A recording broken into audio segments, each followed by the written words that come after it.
confrontés à des choix quelquefois déchirants.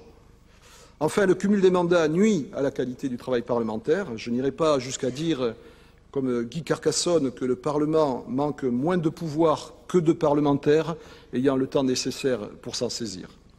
Mais il est certain que le temps est pour nous toutes et pour tous, je crois qu'on l'a bien vu ces jours-ci et ces dernières semaines, est pour nous une ressource rare.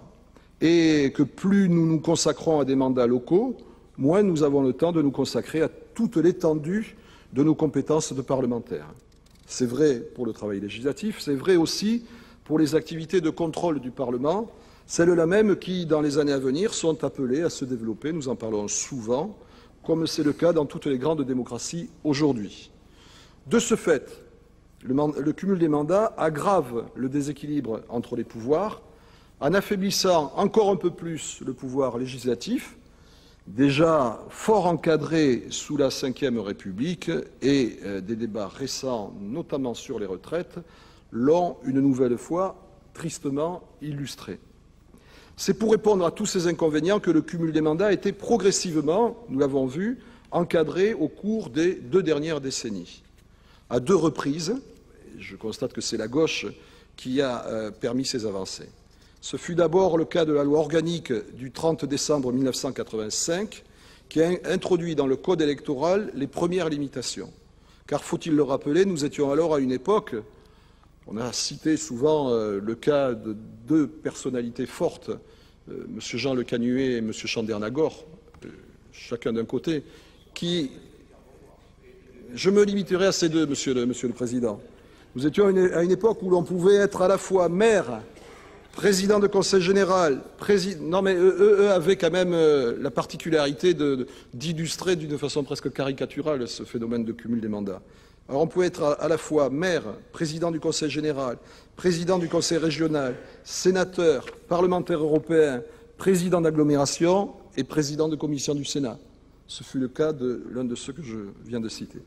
Aussi, la loi de 1985 a-t-elle rendu incompatible un mandat parlementaire avec l'exercice de plus d'un des mandats suivants, représentant au Parlement européen, conseiller régional ou conseiller de l'Assemblée de Corse, pour être complet, conseiller général, conseiller de Paris, maire d'une commune de plus de 20 000 habitants, autre que Paris, adjoint au maire d'une commune de plus de 100 000 habitants, autre que Paris. En 1995, alors, la loi du 19 janvier a introduit des dispositions complémentaires. Puis ensuite, on s'en souvient, la loi organique d'avril 2000, votée à l'initiative du gouvernement de Lionel Jospin, a posé de nouvelles limites, même si en raison, il faut bien le constater, de l'opposition du Sénat, le texte va beaucoup moins loin que ses ambitions initiales. Quoi qu'il en soit, mes chers collègues, l'histoire du cumul des mandats est, dans le fond, celle de son recul. Et ce recul est en même temps une avancée pour notre démocratie. C'est pour cela que nous vous proposons aujourd'hui d'aller plus loin. Car nous ne sommes pas encore au bout du chemin. Aujourd'hui, un parlementaire peut encore cumuler, si nous regardons bien, jusqu'à 3 fonctions exécutives locales, puisqu'il peut être en même temps maire d'une commune de moins de 3 500 habitants, président de conseil général ou de conseil régional, et président d'un établissement public de coopération intercommunale. Vous allez me reprendre dans un instant. Cette proposition de loi concrétise un engagement fort des socialistes. Je crois que vous l'avez tous constaté et remarqué. Nos collègues députés ont déposé une proposition de loi identique à l'Assemblée nationale et aujourd'hui, en toute logique, nous débattons de cette proposition de loi devant notre haute assemblée, car notre conviction est simple, le non-cumul doit être organisé par une loi de la République, les règles doivent être les mêmes pour tous. Elles doivent donc s'appliquer indistinctement à tous les parlementaires, quelle que soit bien sûr leur appartenance politique, et j'ai particulièrement insisté sur ce point, il me semble qu'elles doivent être appliquées à tous, quelle que soit l'organisation politique à laquelle on appartient. Je crois que c'est la loi de la République qui doit régler ce genre de questions et pas d'autres démarches ou processus d'évolution. C'est bien pour cela, pour insuffler le renouveau à notre vie politique, que nous proposons ce texte aujourd'hui. Alors, que voulons-nous concrètement? Même si vous en avez une petite idée. Nous proposons donc un texte simple, et je m'adresse immédiatement à mes collègues qui ne manqueront pas de me faire de nombreuses remarques. Ce que nous voulions, c'est un texte simple, limpide, et dans cette limpidité réside, me semble-t-il, le gage de son efficacité. Nous proposons, et c'est l'objet de l'article 1er de la proposition de loi, d'interdire le cumul d'un mandat parlementaire avec l'exercice de toute fonction exécutive au sein d'une collectivité territoriale ou d'un établissement public de coopération intercommunale. Nous avons bien dit de toute fonction exécutive, maire et adjoint au maire, président, vice-président de conseil général ou conseil régional, président ou vice-président d'un EPCI. Tous ces mandats, toutes ces fonctions entrent également dans le champ d'application de notre proposition de loi. Et nous proposons, dans un souci de pragmatisme, que la loi s'applique, comme le préconisait d'ailleurs la commission Balladur, s'applique à compter de sa promulgation à chaque parlementaire nouvellement élu. L'entrée en vigueur de la loi devra ainsi avoir lieu dès les prochains renouvellements des assemblées parlementaires. Le dispositif d'ensemble, puisque je ne doute pas que notre proposition de loi soit votée, entrera donc en vigueur à l'issue du renouvellement intégral de l'Assemblée nationale en 2012 et des renouvellements partiels du Sénat, le prochain rendez-vous 2011, puis en 2014. Dans notre esprit, cette proposition de loi est à la fois un aboutissement et un commencement. Un aboutissement parce qu'elle va très loin dans la limitation du cumul, nous en sommes conscients, et qu'elle prolonge ainsi une évolution historique, tout en permettant de conserver un lien fort avec le terrain, puisque le cumul avec un mandat local non exécutif demeure autorisé. et un commencement parce qu'il faudra aller plus loin. Cette loi doit être prolongée par des dispositions destinées à moderniser notre vie publique. Je pense qu'il ne faut pas isoler la question du cumul de mandats d'autres questions liées à l'exercice de nos fonctions, de nos mandats et de notre vie publique. Et je pense donc, bien sûr, là aussi, à un autre serpent de mer, le statut de l'élu, et notamment le statut de l'élu local. Je pense au renforcement de notre Parlement et à la rénovation de notre bicamérisme, car la rénovation de notre bicamérisme est une nécessité absolue. Je pense aussi, et le président et le rapporteur y seront sensibles, à l'amélioration de la qualité de nos textes de loi. Je pense à un vrai statut de l'opposition parlementaire, qui, à mon sens, n'existe pas aujourd'hui, pour que, y compris ici, au Sénat, les groupes minoritaires puissent être respectés, se voir confier des responsabilités, bref, être pris davantage en compte. Mes chers collègues, j'en termine. Trop souvent, notre Assemblée a été un lieu de blocage dans la modernisation de notre vie publique. Je crois qu'il nous faut éviter, ce matin, de tomber à nouveau dans ce piège. Et pour cela, monsieur le rapporteur, permettez-moi de vous dire, monsieur le rapporteur Gélard, permettez-moi de vous dire que nous ne pouvons suivre votre démarche qui préconise le renvoi de notre texte en commission en s'abritant derrière des arguments qui, pour moi, ne sont pas de bons arguments, ce sont toujours les mêmes, qui n'ont qu'un objectif, dans le fond, c'est de retarder l'heure des choix. Alors, vous ne serez pas surpris que je terminerai par une phrase de Jean Jaurès, qui, voilà, il faut enfin dire l'essentiel et faire appel à ceux qui avaient une vraie pensée, une vraie vision de la vie politique et du mandat de parlementaire. Jean Jaurès qui estimait dans son discours pour la Dépêche de Toulouse le 28 décembre 1903 qu'il y a un intérêt capital à ce que le Sénat soit en harmonie avec la démocratie. Je vous invite donc à suivre Jean Jaurès. Merci à vous.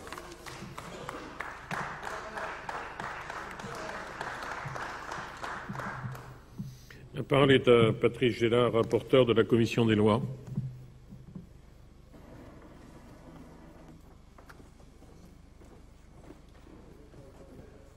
Monsieur le Président, ça va bien.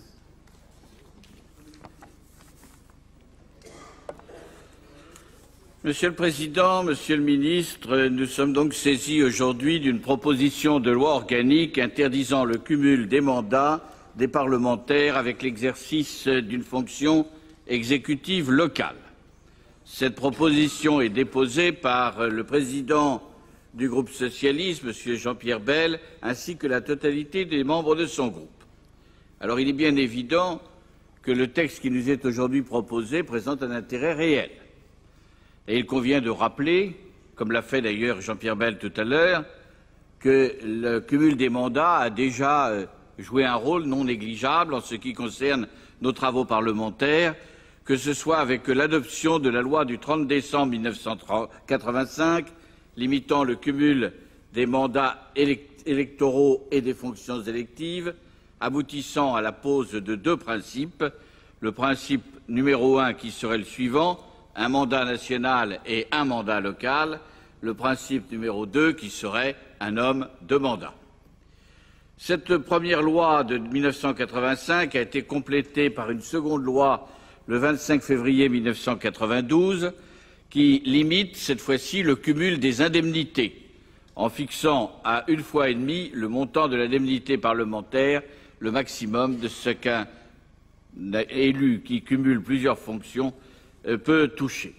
Enfin, la dernière loi en vigueur, c'est la loi du 5 avril 2000 qui à l'exception des conseillers municipaux des communes de plus de 2500 habitants, interdit le cumul des fonctions exécutives locales. Et il y a là un élément qui était de la volonté de lutter contre ce qu'on appelle les candidats locomotives qui menaient les listes mais qui en réalité ne faisaient rien d'autre par la suite. Alors, cela dit, il y a eu, à propos de la loi du 5 avril 2000, une divergence sur le régime d'incompatibilité des élus locaux et de celui des parlementaires en raison des désaccords qui heurtaient les députés face aux sénateurs. Il y a donc là un problème un peu particulier qui n'avait pas été résolu par cette loi et où le Sénat avait nécessairement eu gain de cause, y compris dans la décision du Conseil constitutionnel qui suivait. Enfin, plus récemment, et Jean-Pierre Bel l'a souligné, nous avons eu le rapport Balladur qui, une fois de plus, a mis l'accent sur le problème du cumul des mandats. Je souligne tout de même qu'à propos du rapport Balladur, le comité qui l'animait ne comprenait aucun sénateur et que donc le point de vue du Sénat n'a pas pu être pris en compte à cet égard et que s'il y avait 4 députés ou anciens députés, il y avait 0 sénateur. Oh, oui, j'admets. C'est vrai, mais en dehors de Pierre Mauroy, il n'y avait personne.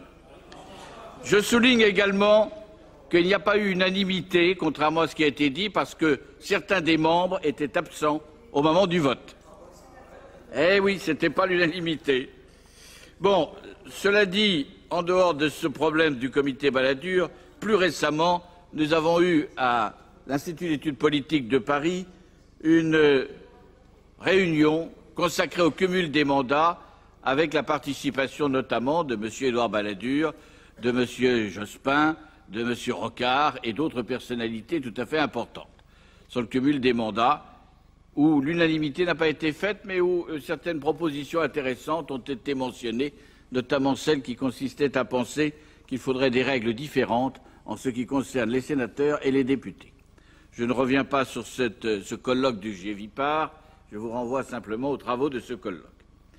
Alors, les arguments qui sont en faveur de la limitation du cumul des mandats ont été bien développés par M. Bel tout à l'heure. Le problème de la disponibilité des élus, le problème de l'ouverture de la vie politique, le problème de l'attente de l'opinion publique et le problème de l'exemple de l'étranger.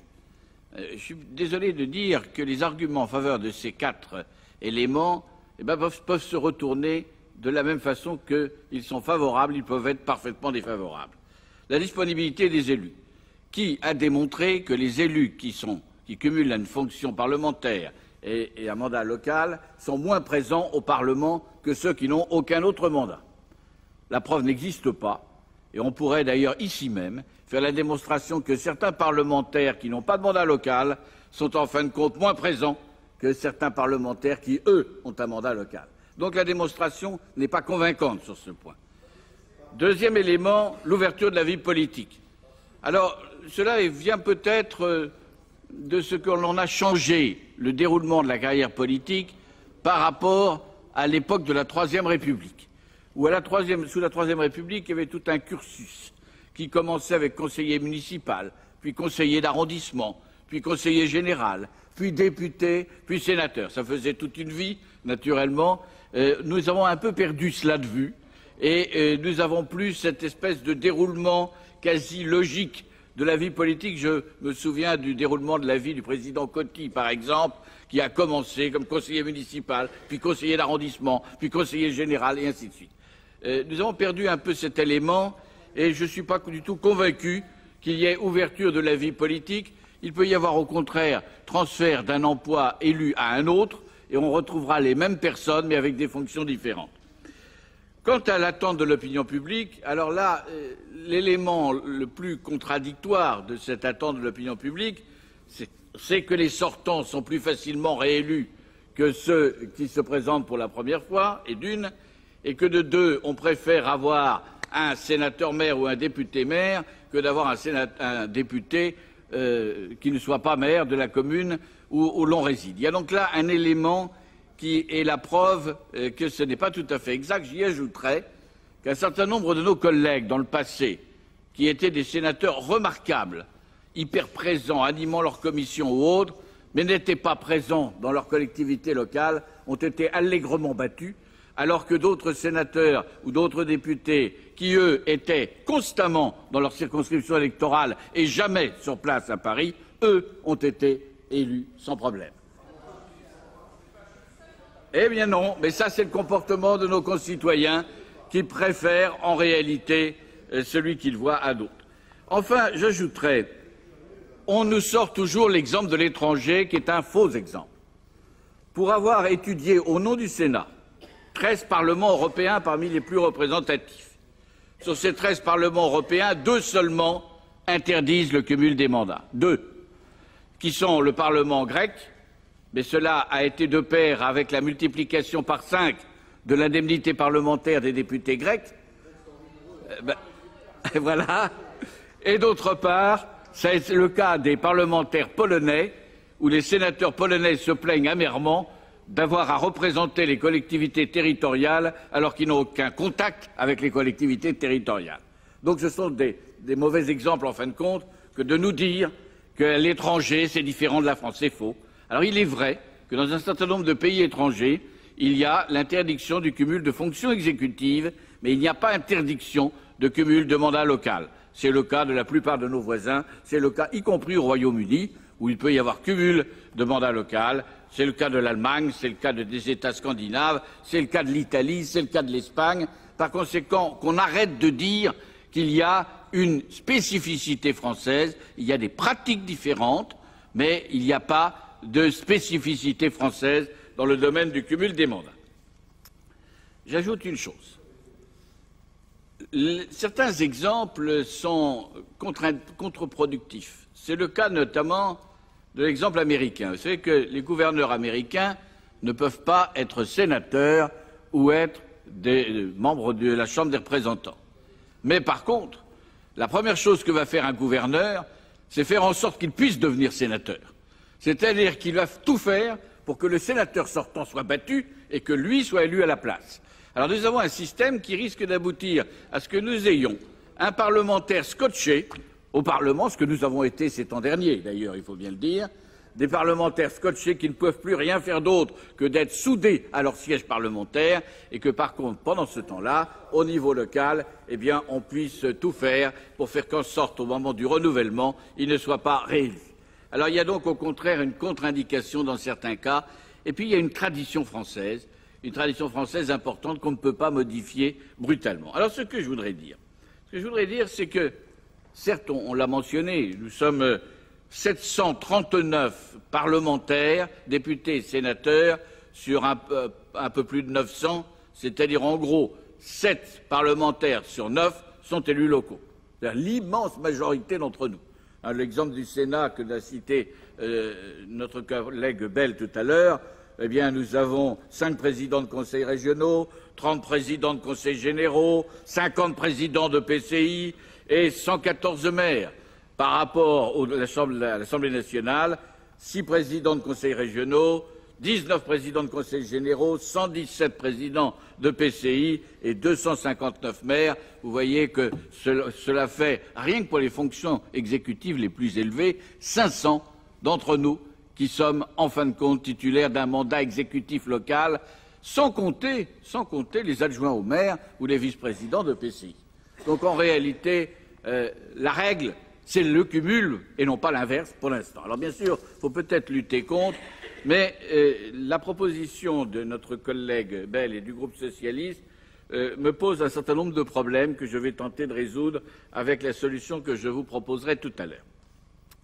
Tout d'abord, la même loi a été déposée à l'Assemblée nationale et rejetée par l'Assemblée nationale la semaine dernière. Cela veut dire que si nous adoptions la même loi dans les mêmes conditions, la loi que nous adopterions aujourd'hui est condamnée à un enterrement qui n'est même pas de première classe, puisque l'Assemblée nationale n'examinera pas le texte puisqu'elle l'a refusé.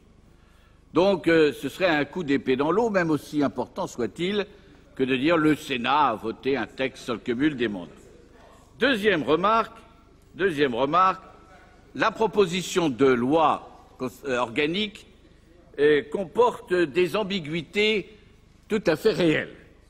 Première ambiguïté, c'est celle sur la définition de la fonction exécutive.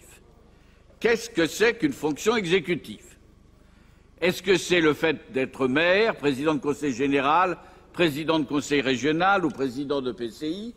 Mais qu'en est-il, par exemple, des membres des commissions permanentes? Est-ce qu'ils font partie de la fonction exécutive? Qu'en est-il des vice-présidents qui n'ont pas de délégation?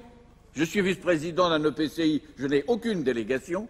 Est-ce que je fais partie de la fonction exécutive? Certainement pas.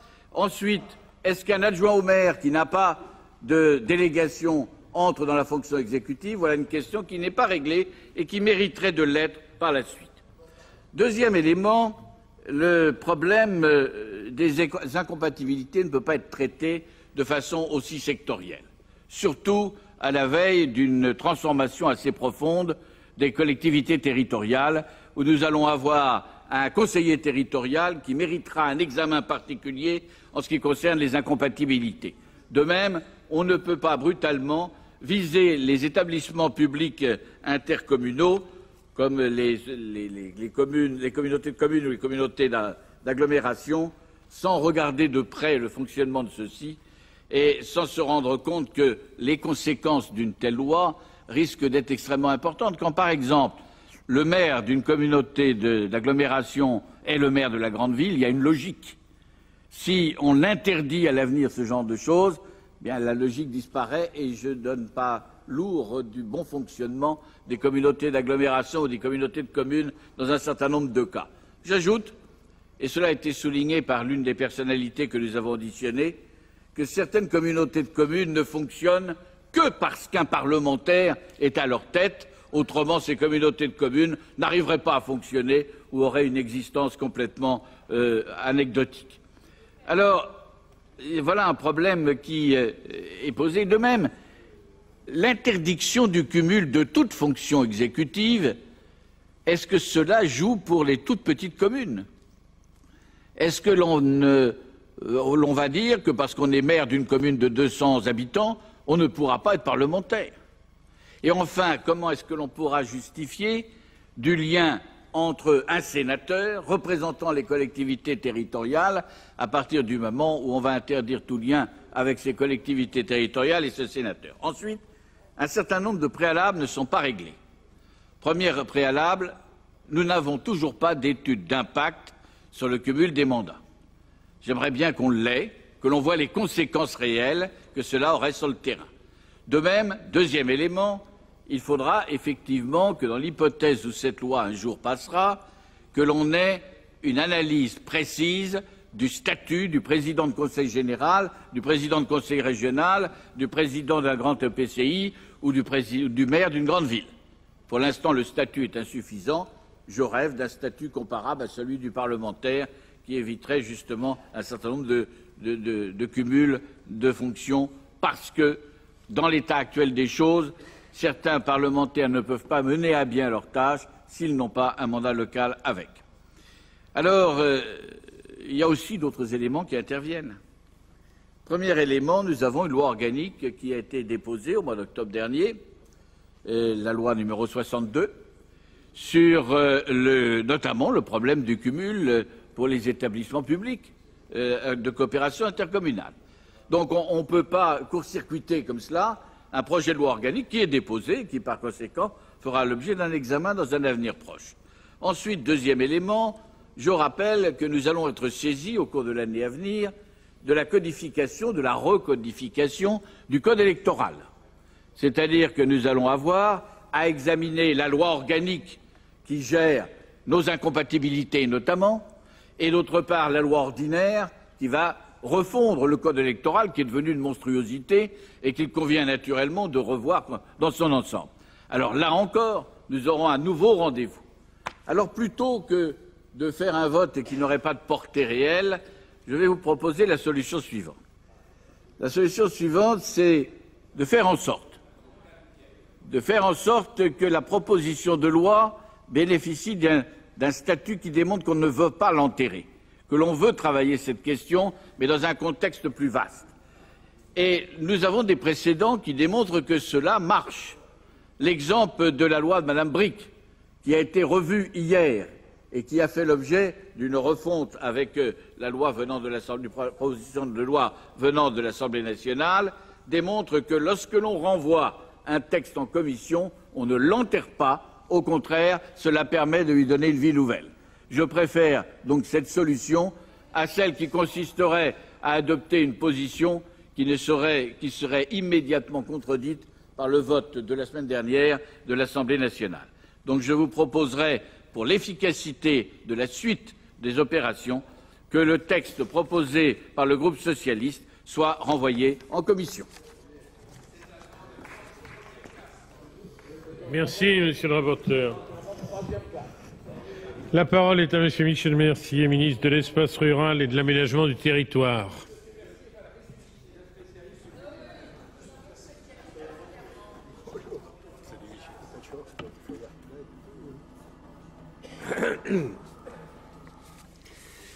Monsieur le Président,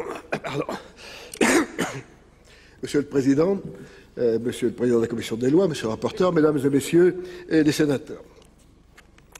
La proposition de loi présentée par M. Bell, que nous sommes en train d'étudier ce matin, est une proposition extrêmement intéressante, comme l'a dit M. Bell lui-même, et traite d'un problème.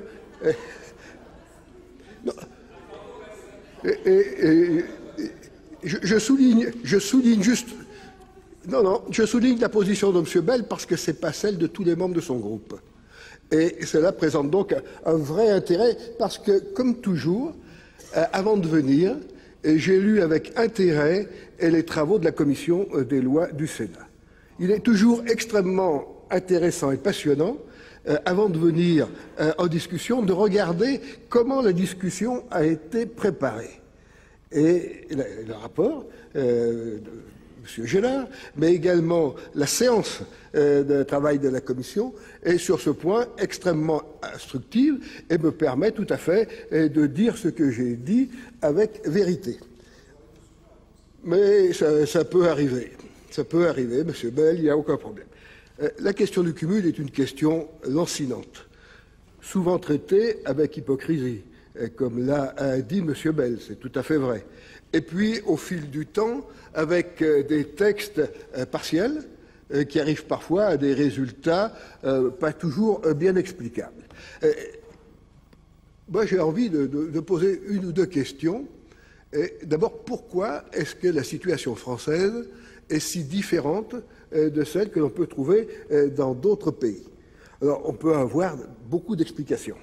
Moi, j'en vois une ou deux que je voudrais ajouter ou apporter aux délibérations qui sont les vôtres. C'est d'abord lié à notre histoire et à une présence locale de l'État extrêmement forte. Dans d'autres États européens, il y a une séparation beaucoup plus nette, beaucoup plus grande entre ce qui est local, entre les institutions locales et les institutions nationales. Dans notre pays, la tradition est tout autre. Et chaque fois, d'ailleurs, qu'il y a une crainte de retrait de l'État, du local, il y a des protestations véhémentes. On veut toujours plus d'État localement.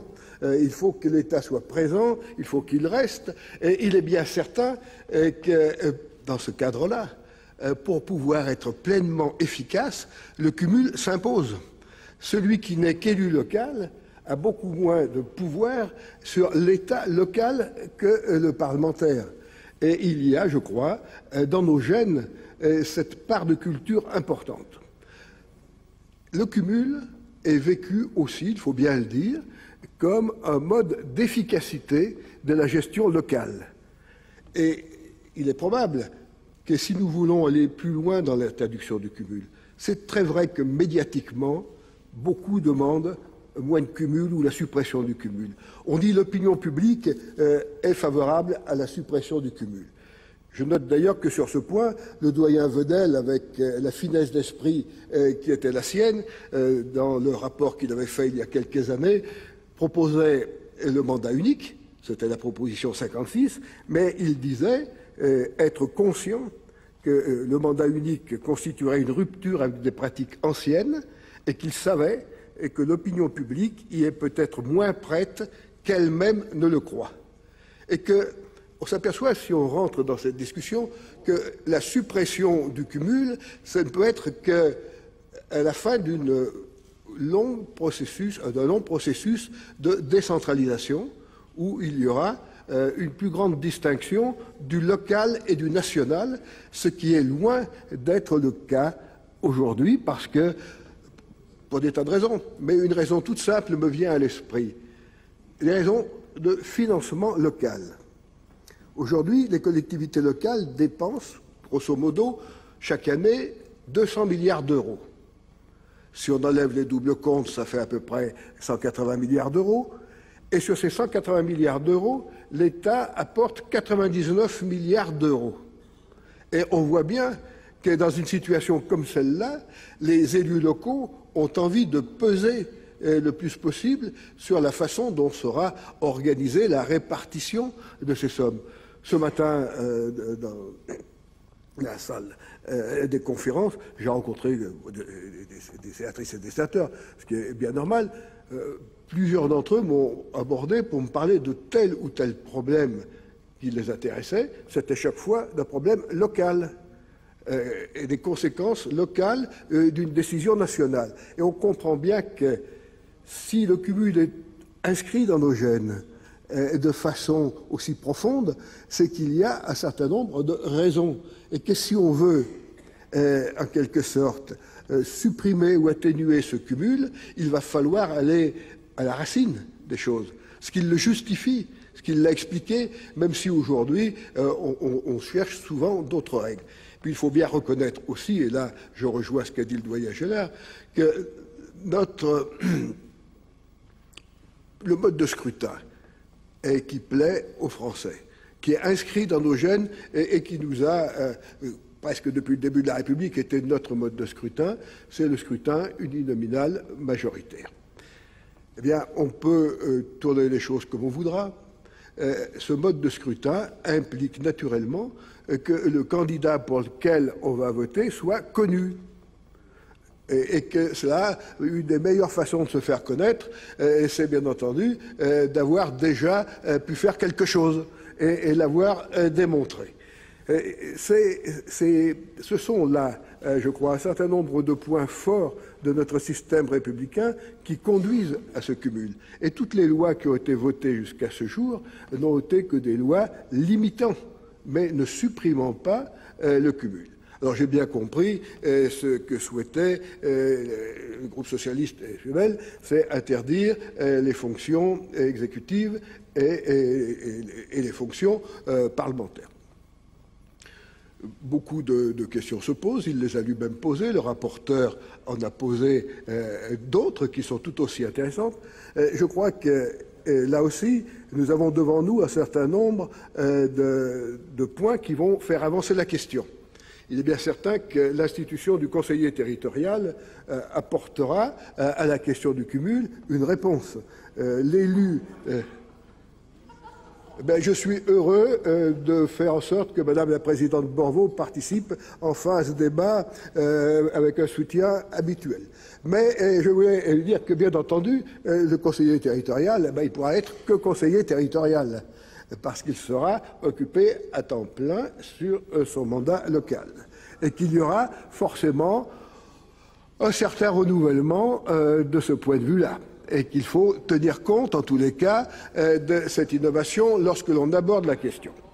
Mais vous aurez l'occasion, dans les textes que le rapporteur a cités, et également dans le texte 61, qui va venir bientôt en discussion devant le Sénat, d'aborder ces questions de cumul. Je veux dire que, pour ma part, je pense que seul un débat national pourra permettre de trancher, et que c'est probablement à l'occasion d'une élection présidentielle que cette affaire devra être débattue et tranchée pour que l'ensemble des citoyens puissent participer à ce débat qui touche tellement aux gènes profonds de notre culture démocratique. Alors, devant ce texte, moi j'ai envie de dire simplement que le gouvernement ne peut que vous inviter à reprendre la position que M. Perronnet a prise en commission des lois, en disant faisons preuve d'ouverture d'esprit et renvoyons le texte en commission. Je vous remercie. Merci, Monsieur le Ministre. Dans la suite de la discussion générale, la parole est à Jacques Mézard. Monsieur le rapporteur. Nous avons soulevé un problème en commission des lois, mais qui n'a pas fait l'objet de rectification de la proposition de loi. Ce qui concerne l'article 2. La présente loi s'applique à compter de sa promulgation à chaque parlementaire nouvellement élu. Ça n'a pas été modifié. Cela veut dire que tous les parlementaires, jusqu'à la fin de leur mandat parlementaire, qui pourra durer éternellement, eh bien, pourront bénéficier du cumul des mandats. Alors que j'avais dit en commission que la seule chose possible, c'était qu'il fallait rajouter élu ou réélu. Apparemment, ça n'a pas été modifié. C'est pas grave, on le revoit en commission.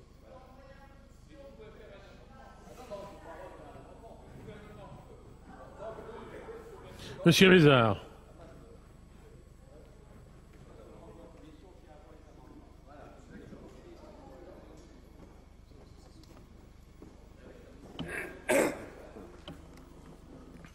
Monsieur le Président, Monsieur le Ministre, mes chers collègues, par ce texte, le groupe socialiste propose de rendre incompatible le mandat parlementaire avec l'exercice de toute fonction exécutive au sein d'une collectivité territoriale, y compris une petite commune de 50 ou de 100 habitants, avec application à chaque parlementaire nouvellement élu, comme cela vient d'être rappelé. Je salue l'esprit de sacrifice de nombreux éminents signataires de cette proposition de loi. Et je me demande, mes chers collègues, si un vote unanime du Sénat en faveur de ce texte ne serait pas une réponse appropriée. Mais eu égard aux excellentes relations que le RDSE entretient avec nombre de nos collègues socialistes, je crois que le meilleur service que nous pouvons vous rendre, Monsieur le Président du groupe socialiste, est de ne pas voter ce texte et unanimement de le renvoyer en commission. Pourquoi ? Parce qu'il ne faut pas confondre cumul des mandats et accumulation des mandats. Parce que le cumul d'un mandat exécutif local et d'un mandat parlementaire présente dans l'organisation actuelle de notre République un certain nombre d'atouts, en particulier au moment où l'on reproche de plus en plus aux législateurs d'être trop soumis à la technocratie parisienne et d'être trop coupés des réalités de la vie quotidienne de nos concitoyens. Et comment mieux connaître la vie quotidienne de nos concitoyens que par l'exercice d'un mandat local, de l'écoute des soucis des uns et des autres sur le logement, l'emploi, l'eau, la voirie et j'en passe. N'est-ce pas une preuve de bon sens chez nos concitoyens d'envoyer siéger au Parlement des femmes et des hommes auxquels ils font confiance localement, plutôt que des apparatchiks désignés par des militants dont la représentativité réelle reste à démontrer? D'ailleurs, l'opinion, souvent, ne reproche-t-elle pas à de grands politiques leur absence d'expérience locale? J'ai encore à l'oreille le discours du sénateur maire de Lyon, président de la communauté urbaine de Lyon, voici quelques mois, lorsque je soutenais un amendement rendant impossible le cumul du mandat de parlementaire avec celui de conseiller territorial. Déclaration extrêmement intéressante. Vérité d'un jour n'est-elle plus celle du lendemain?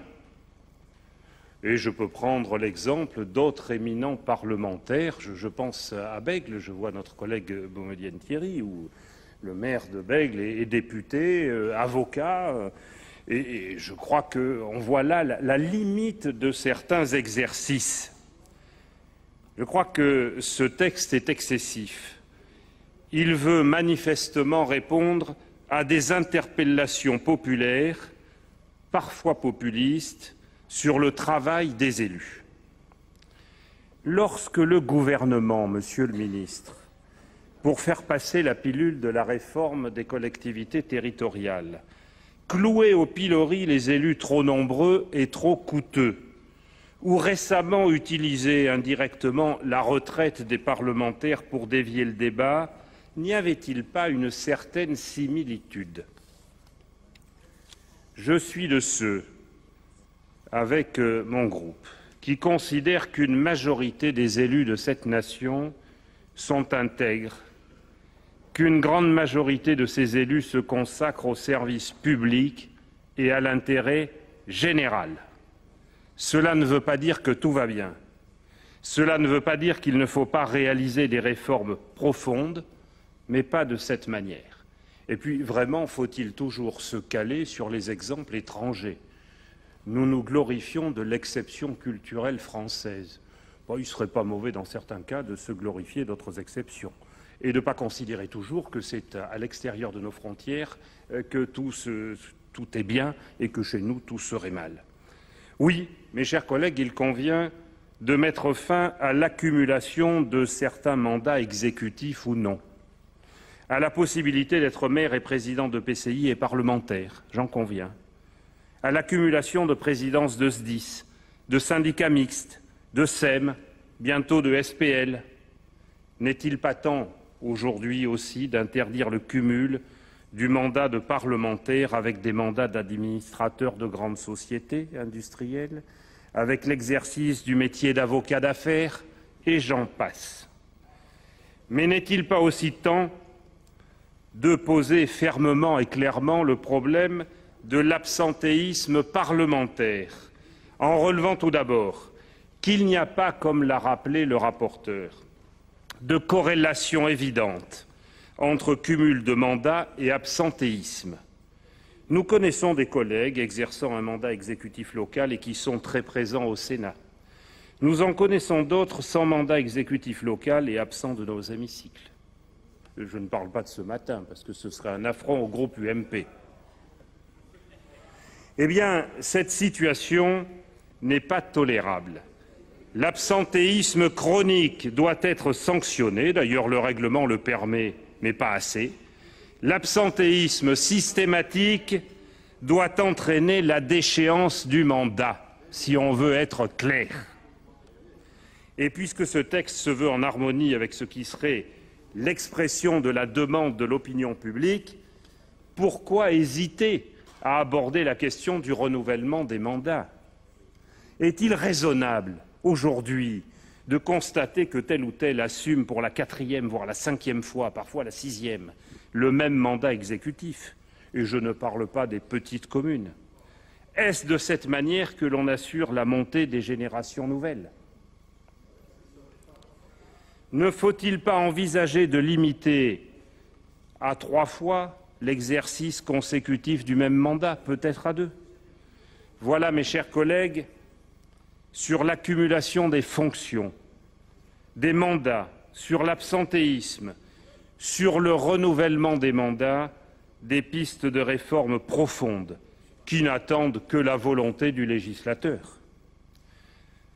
Vous comprendrez que votre texte ne répond pas à notre ambition et nous regrettons unanimement, mais du fond du cœur, Monsieur le Président Bell, de ne pouvoir le voter en l'état. Merci, mon cher collègue. La parole est à la présidente Nicole Borvo-Cohen-Seat.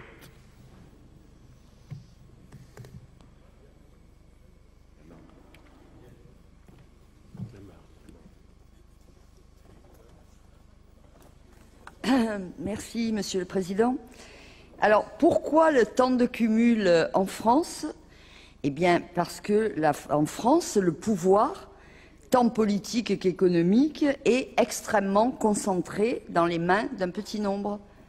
Et on a vu hier le même débat, en quelque sorte, avec le cumul des mandats dans les conseils d'administration. Donc, pouvoir politique et pouvoir économique sont extrêmement concentrés dans les mains de quelques-uns. Voilà.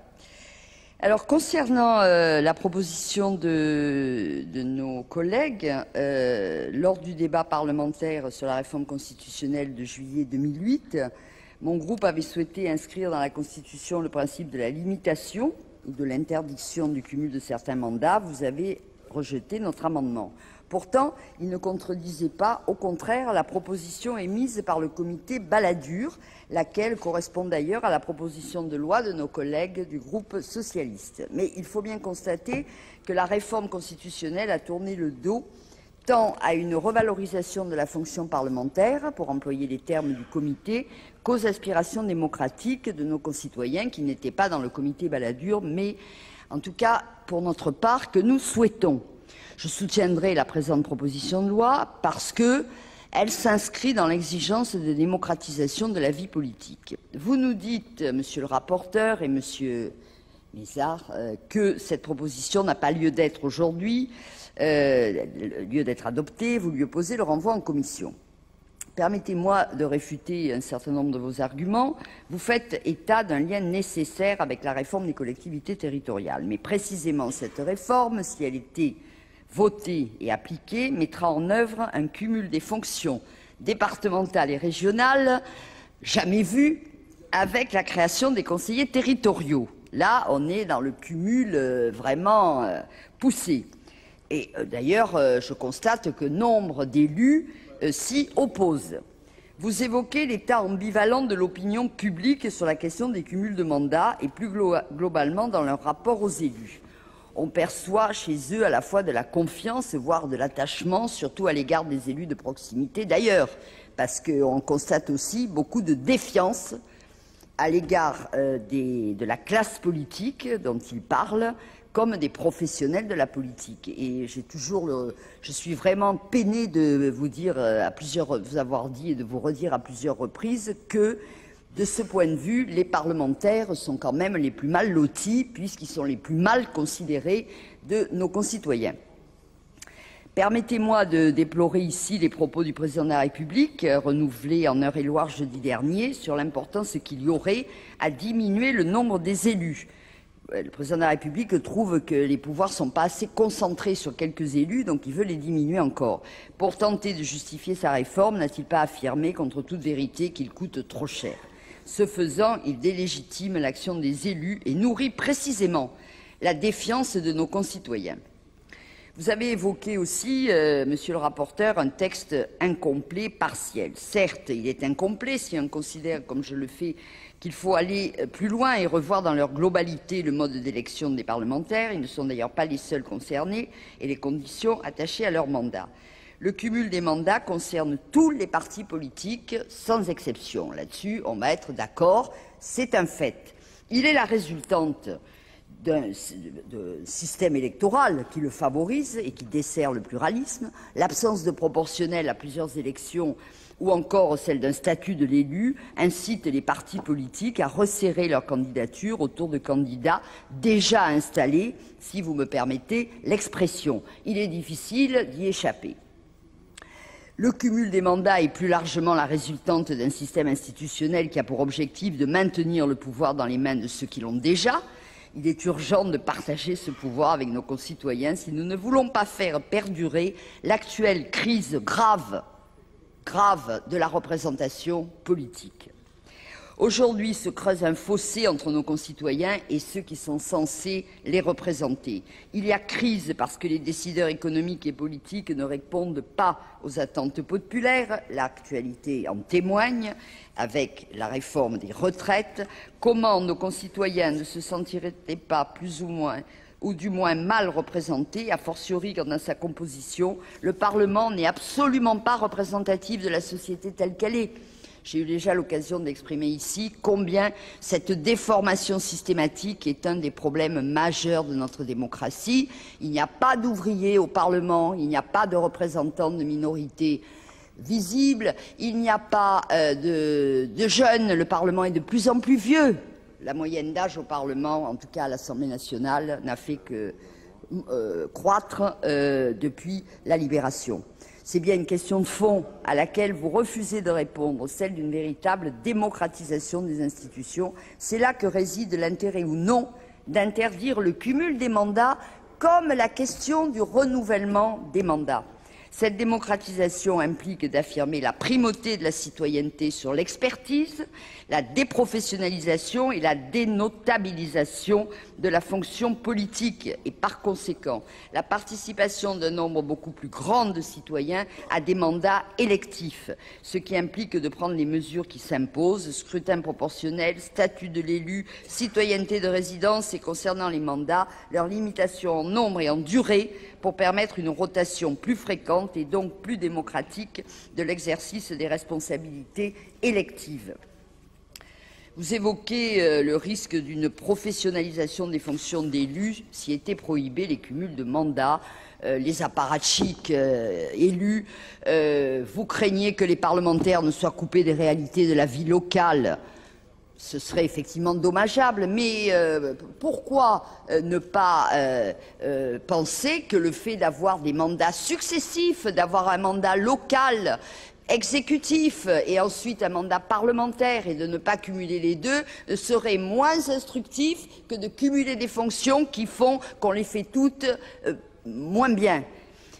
Il est décisif que soient créées les conditions d'un rapport régulier entre les parlementaires et les électeurs. Pourquoi ne pas prévoir dans la loi l'obligation pour les parlementaires de venir présenter les projets de loi dans leur circonscription, d'en débattre avec les citoyens? Pourquoi ne pas instaurer des conseils de circonscription, etc., etc.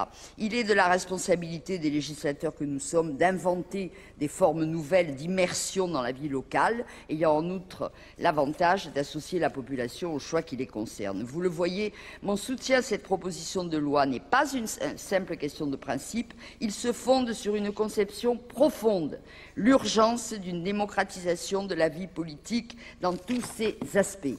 Par conséquent, bien évidemment, nous ne voterons pas le renvoi en commission.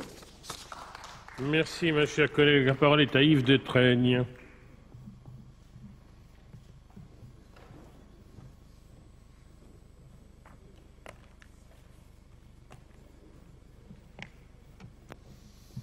Salut Yves. Monsieur le Président, Monsieur le Ministre, mes chers collègues, la proposition de loi organique que nous examinons soulève une question, dans le moins qu'on puisse dire, et qu'elle est chargée d'ambivalence. D'un côté, nombre d'élus qui prônent une réglementation plus stricte du cumul des mandats sont souvent eux-mêmes en situation de cumul. Et d'un autre côté, les électeurs dont on ne cesse de nous dire qu'ils ne veulent plus d'élus cumulards ne cessent pas non plus à chaque rendez-vous électoral de donner la préférence aux candidats qui exercent déjà des fonctions locales et donc qu'ils mettent consciemment en situation de cumul, voire même de cumul multiplié. Oserais-je dire que nous avons parmi les co-signataires de la proposition de loi organique que nous examinons un collègue qui a dit lui-même en commission avoir débuté, pas en commission des lois, c'est pour ça que tout le monde ne le sait pas, avoir débuté sa campagne pour les élections sénatoriales en envoyant une lettre à chacun des maires de son département pour leur dire que s'il était élu sénateur, il resterait président du Conseil général. Eh bien, il a été élu. Voilà. Et si j'ai bonne mémoire, il me semble que la presse, c'est pas très ancien, c'était au mois de mai dernier, c'est largement fait l'écho du débat entre le responsable d'un grand parti politique et un groupe parlementaire de ce parti sur la question. Ce responsable voulant imposer la règle de non-cumul des mandats pour les prochaines sénatoriales et les parlementaires, et je leur donnerai pas tort, expliquant que s'ils avaient été élus sénateurs, dans bien des cas, c'est parce qu'ils avaient une responsabilité exécutive locale. Je ne dis pas cela, soyons clairs, je ne dénonce personne, je ne dis pas cela pour montrer du doigt tel ou tel de nos collègues, parce que je suis de toute façon convaincu que si le débat avait eu lieu dans un autre parti politique, les réactions auraient été les mêmes. Mais bien pour dire que le problème est beaucoup plus complexe que ne pourrait le laisser penser cette proposition de loi organique qui se contente de deux articles d'une phrase chacune. Pour ma part, je considère que dès lors que le rôle constitutionnel du Sénat est de représenter les collectivités territoriales de la République, il est indispensable que les sénateurs puissent, je ne dis pas cumulent, mais puissent, s'ils sont dans cette situation, cumuler leur mandat de parlementaire avec un mandat local. Alors vous avez peut-être pensé, quand je parle de cumul avec un mandat local, que j'ai mal lu la proposition de loi, puisqu'elle n'interdit pas le cumul d'un mandat de parlementaire avec le cumul d'un mandat local, mais avec une fonction exécutive locale, mais je l'ai bien lu, mais je suis de ceux qui pensent que l'on connaît d'autant mieux ce qu'est la réalité d'une collectivité territoriale, la complexité des questions qu'elle a à régler, les contraintes dans lesquelles elle agit lorsqu'on est maire, et tout particulièrement lorsqu'on est maire d'une petite commune, que lorsque l'on est simple conseiller municipal. Je crois même que le maire d'une petite commune de quelques centaines d'habitants connaît parfois mieux les réalités de la gestion communale et les attentes de sa population qu'un maire d'une grande ville ou qu'un président d'une grande agglomération. Tout simplement parce que le maire de la petite commune, il est directement au contact de ses concitoyens, des administrations et des entreprises avec lesquelles travaille sa commune, qu'il connaît personnellement les procédures qui entourent les dossiers, parce que c'est lui et souvent lui seul qui s'en occupe. alors que le responsable d'une grande collectivité, il est souvent entouré d'un cabinet et de services qui parfois l'isole de ces réalités et qu'il traite en fait sur tous les aspects politiques de son mandat d'élu local. Je pense par ailleurs que le principal intérêt du débat au Parlement, et je dirais la justification du Parlement, c'est de permettre la confrontation entre une expérience réelle du terrain avec une approche souvent très juridique, légitimement très juridique, mais parfois assez théorique, des questions telles qu'on la retrouve parfois dans les projets dont nous discutons.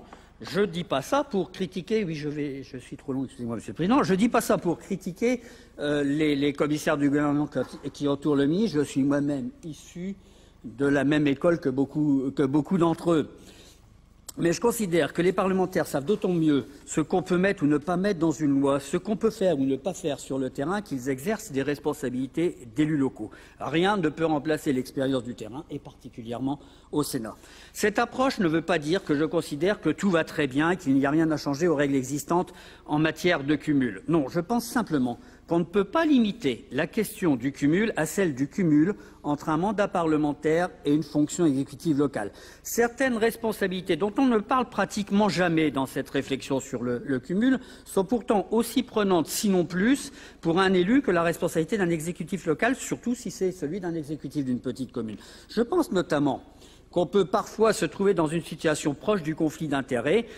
Notre collègue Mézard y a fait allusion par les fonctions professionnelles ou les responsabilités non électives que l'on peut exercer tout en étant parlementaire et que cela pose, certainement plus de problèmes pour la démocratie que le cumul d'un mandat d'élu local avec celui de parlementaire. Par ailleurs, si l'on veut interdire à tout responsable d'un exécutif local qui a dû abandonner ses activités professionnelles pour exercer son mandat d'être en même temps parlementaire, alors il faut effectivement ressoulever la question du statut de l'élu, à moins que l'on souhaite voir plus d'agents de la fonction publique et plus de retraités qu'aujourd'hui exercer les fonctions de maire. Force est donc de constater que le problème est beaucoup plus complexe et beaucoup plus large que ne le laisse penser cette proposition de loi organique, et le groupe centriste, dans sa grande majorité, votera la motion de renvoi en commission proposée par notre rapporteur, tout en souhaitant que ce ne soit pas une motion d'enterrement.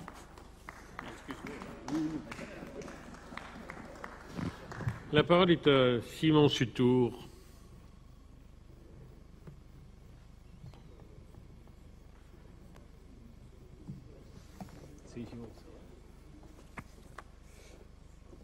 Monsieur le Président, Monsieur le Ministre, mes chers collègues, alors qu'actuellement la loi permet le cumul d'un mandat parlementaire avec un seul mandat local, exécutif ou délibératif, mais également, pour préciser ce qu'a indiqué mon président de groupe dans l'exposé de la proposition de loi, mais également un troisième mandat pour les communes de moins de 3 500 habitants. La proposition de loi que nous avons l'honneur d'examiner aujourd'hui vient mettre un terme à cette situation qui n'est plus soutenable aujourd'hui. Elle l'est d'autant moins que le droit en vigueur limite le cumul des seuls mandats électifs sans avoir pris en compte le développement de l'intercommunalité. Si les avancées significatives en matière de limitation du cumul des mandats et fonctions ont toujours été le fait des socialistes, notamment par les lois organiques du 30 avril 1985 et du 5 avril 2000, il convient 11 ans plus tard, comme nous y invitent dans sa sagesse les recommandations du comité Balladur, de franchir sans esprit partisan un nouveau pas sur ce sujet. Ce nouveau pas, nous avons le devoir de le franchir ensemble de manière consensuelle, dès maintenant, sans renvoyer une fois de plus l'examen de la question du cumul des mandats aux calendes grecques, en disant « ce texte est bien, est bon, mais il faut aller plus loin, il y a d'autres fonctions, il y a les offices HLM, il y a les SDIS ». Enfin, tout ça, au bout du compte, c'est pour dire on renvoie en commission et on ne fait rien. Car cette réforme est souhaitée, comme nous le rappelle l'ensemble des enquêtes d'opinion, par une majorité des citoyens électeurs de notre pays. Les électeurs qui sont, parce qu'ils n'ont pas d'autre alternative, responsables indirectement de ce cumul. Pour en revenir à la proposition de loi elle-même, celle-ci vient parachever les avancées sur la limitation du cumul des mandats et fonctions en affirmant le principe d'une interdiction totale du mandat parlementaire avec l'exercice d'une fonction exécutive au sein d'une collectivité territoriale. De ce fait, le mandat parlementaire devient quasiment unique. Défendre une telle proposition de loi devant une Assemblée dont 73% de ses membres cumulent un mandat parlementaire avec un mandat politique local qui est le plus souvent exécutif n'est pas a priori, et je le concède, un exercice forcément aisé ou populaire. Cependant, c'est avec une certaine fierté, oui, avec une certaine fierté, que j'interviens aujourd'hui au nom de mon groupe politique pour défendre cette proposition et que les arguments que je vais vous exposer en faveur de ce texte, loin d'être des poncifs, sont au contraire difficilement contestables tant ils relèvent du bon sens. Et le bon sens est un des fondements de notre Haute Assemblée.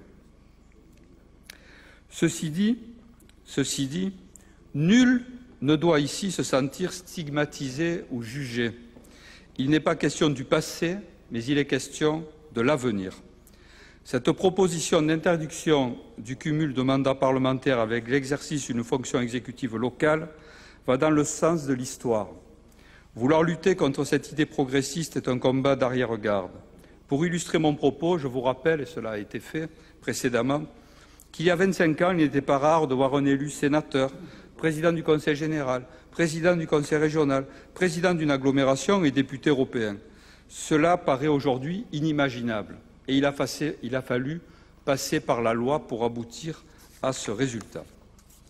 En prenant l'initiative de réformer lui-même le régime d'une des incompatibilités qui est applicable à ses membres, sans attendre que la réforme lui soit imposée par l'exécutif ou par référendum, le Parlement a l'opportunité de sortir renforcé et d'être à même de mener d'autres réformes d'envergure, notamment celles relatives aux incompatibilités avec certaines professions ou encore celles relatives au statut de l'élu. J'insiste sur ces deux points parce que sur les professions, cela a été développé, mais il y a quand même beaucoup de choses choquantes aujourd'hui. Et sur le statut de l'élu, nous sommes tous unanimes à dire que nous devrions pouvoir avoir enfin un véritable statut de l'élu. Et c'est ce que nous rappellent les élus locaux chaque fois que nous les rencontrons au quotidien dans nos départements respectifs.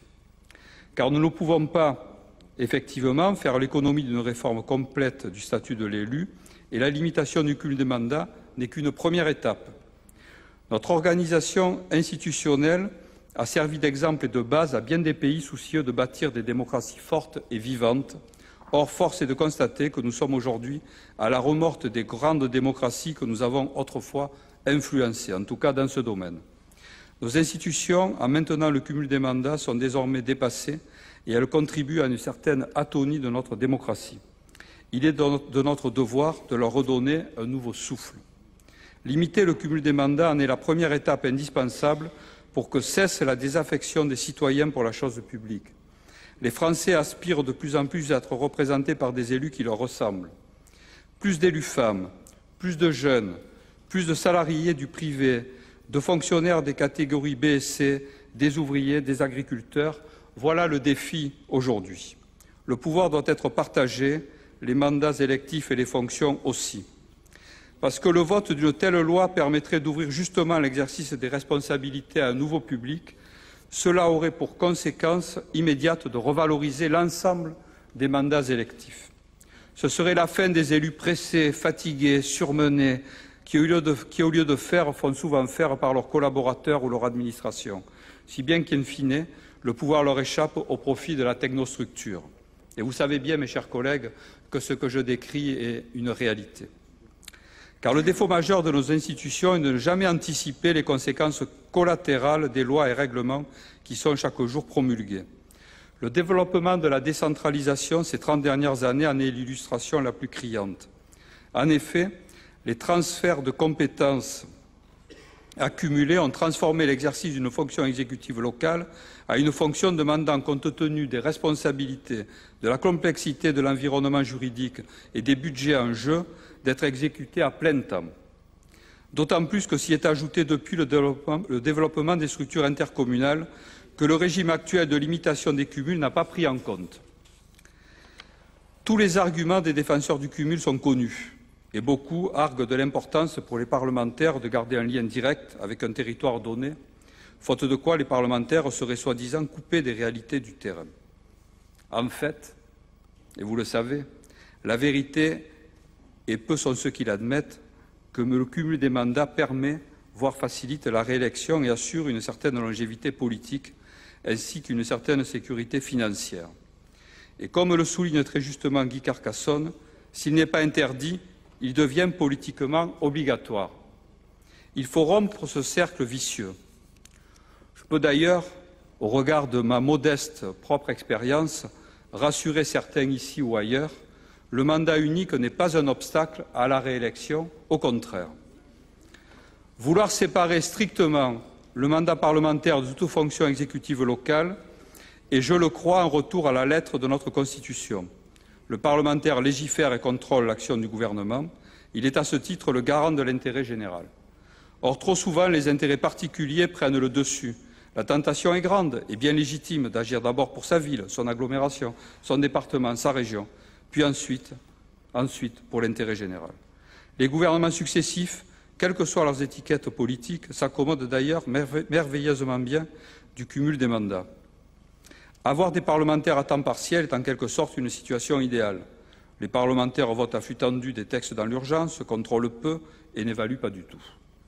Si bien que les outils mis en place dans ce domaine par la réforme constitutionnelle du 23 juillet 2008 pour revaloriser le rôle du Parlement ne sont pas, ou alors très peu, mis en œuvre de manière effective, et nous en avons malheureusement l'illustration aujourd'hui avec toute cette partie de l'hémicycle singulièrement dépeuplée. Belle illustration, effectivement, et triste. Pour conclure, je regrette que Monsieur le rapporteur ait déposé un amendement de renvoi en commission de la proposition de loi que nous examinons aujourd'hui. Car si nous sommes en partie d'accord avec lui sur la nécessité d'associer à la limitation du cumul des mandats d'autres réformes de même nature, je pense que dans la symbolique, voter et approuver cette proposition de loi dès aujourd'hui sera un élément déclencheur qui nous permettrait à très court terme de travailler et de légiférer sur la définition d'un véritable statut de l'élu. C'est ce que je vous invite à faire, mes chers collègues. Je vous remercie. Merci, mon cher collègue. La parole est à Jean-Louis Masson pour 3 minutes.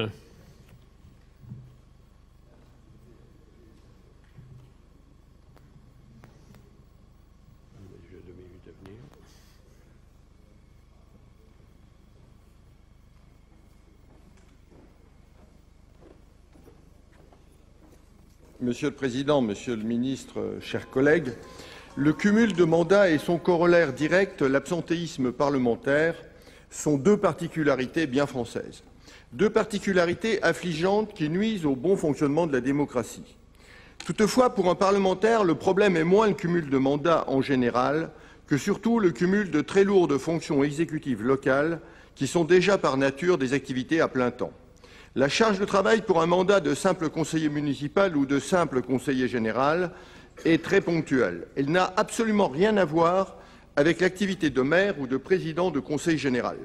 C'est pourquoi la limitation des cumuls doit avant tout cibler les fonctions exécutives au sein des collectivités territoriales. Les fonctions de maire de grande ville, de président de conseil régional ou de président de communauté d'agglomération sont des activités à plein temps. Un mandat parlementaire est aussi une activité à plein temps et nul ne peut assumer correctement deux activités qui sont chacune à plein temps. Bien entendu, ce constat s'applique aussi au cas des ministres, d'autant que quand on est ministre, on devrait être le ministre de toute la France et pas le porte-parole des intérêts particuliers de telle ville, de tel département ou de telle région. De nombreux responsables politiques se déclarent certes hostiles au cumul abusif. Toutefois, dans les faits, rien ne se concrétise. Les déclarations de principe relèvent trop souvent de l'hypocrisie. Quant aux réelles bonnes intentions de certains, elles se heurtent à l'obstruction de ceux qui usent et abusent du système. Le Premier ministre Édouard Balladur a très bien résumé la situation en indiquant dans le Figaro du 7 mai 2010 « Il n'y a pas d'enthousiasme dans la classe politique, ni à droite ni à gauche, pour prohiber le cumul.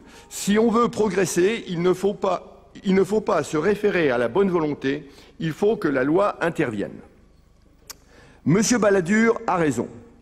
La loi doit réaffirmer le principe fondamental de la disponibilité des parlementaires pour se consacrer pleinement à leur mission. Cela passe par l'interdiction de cumuler un mandat parlementaire avec une fonction exécutive au sein d'une collectivité territoriale. La même logique de disponibilité à plein temps devrait conduire aussi à exclure le cumul d'un mandat parlementaire avec une activité professionnelle. Par le passé, j'ai d'ailleurs déjà déposé 2 propositions de loi en ce sens, l'une à l'Assemblée nationale le 14 juin 1997, l'autre au Sénat le 16 octobre 2007. En conclusion, je réaffirme donc ici, en toute logique, mon soutien sans réserve à une réforme qui interdirait les cumuls abusifs de mandats. Merci, mon cher collègue. La parole est à Marie-Hélène Déségaux pour le groupe UMP.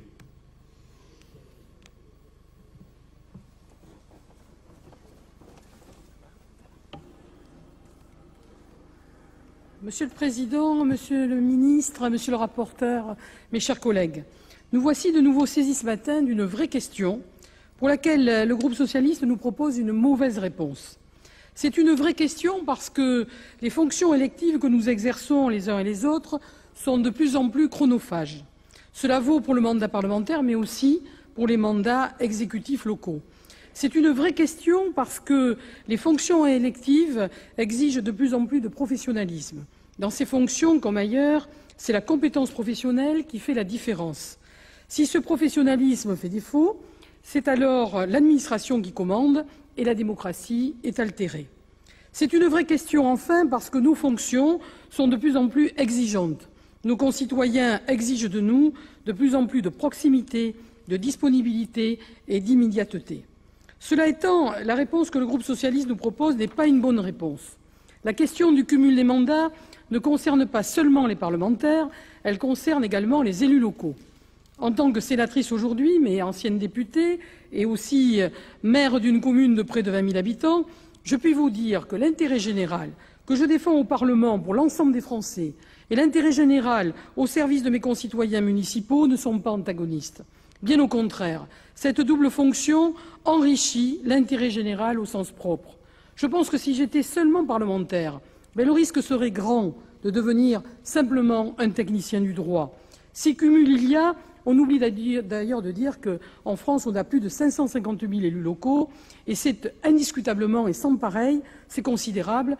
Dans les pays voisins, on n'a pas ça, et c'est un facteur de cohésion sociale qui est extrêmement prépondérant. Nous devons bien, en fait, réfléchir davantage à la complémentarité des mandats. Cette proposition de loi organique, elle est donc partielle et partiale. Partielle parce qu'elle n'aborde pas toutes les questions que pose l'exercice du mandat parlementaire.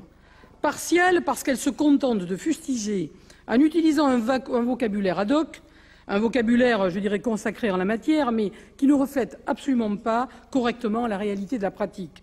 Ainsi, au lieu de parler de l'exercice des mandats électifs et d'évoquer la question de la complémentarité éventuelle entre les mandats nationaux et locaux, on préfère utiliser le terme de cumul, qui bien évidemment est censé traduire d'une manière plus forte, plus véhémente, ce que l'on dit être l'opinion de nos concitoyens.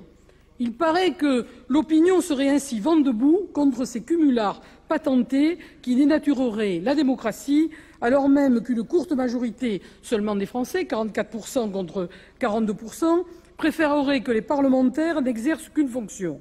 Moi, je me permets de reprendre ces chiffres parce qu'ils figurent dans un rapport présenté par l'un de vos collègues députés que je connais, Jacques Valax.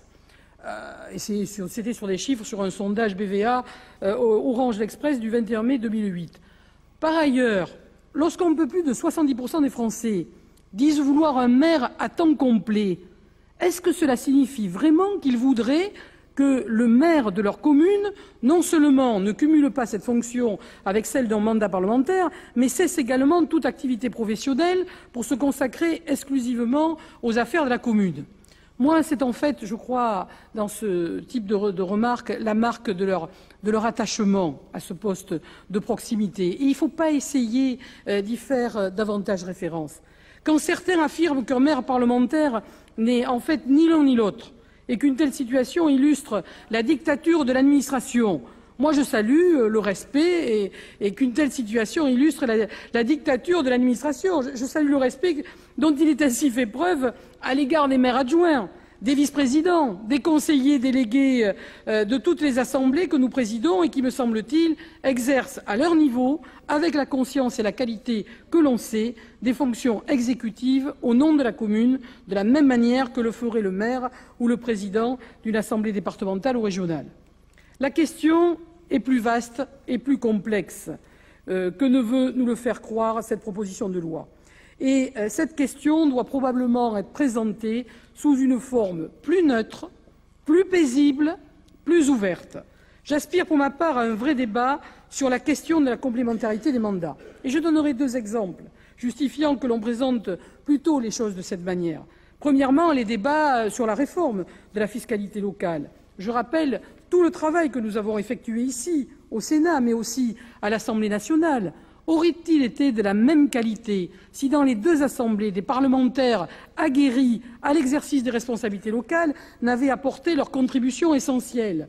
Aurait-on eu là le même débat, trouvé des solutions à des questions aussi importantes que celles, par exemple, sur le remplacement de la taxe professionnelle?